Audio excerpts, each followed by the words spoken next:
近日網上流傳呢段影片，顯示的士司機載客嘅時候，竟然喺車入面食煙。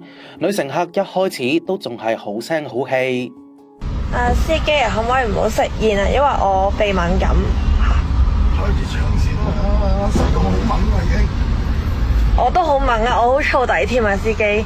我啱啱同人打完交嚟啊。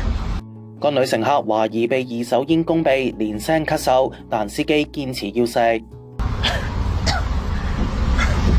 大佬可唔可以食煙嘅話？我唔想食二手煙啫。咁我可以唱歌俾你咯，收氣俾你咯。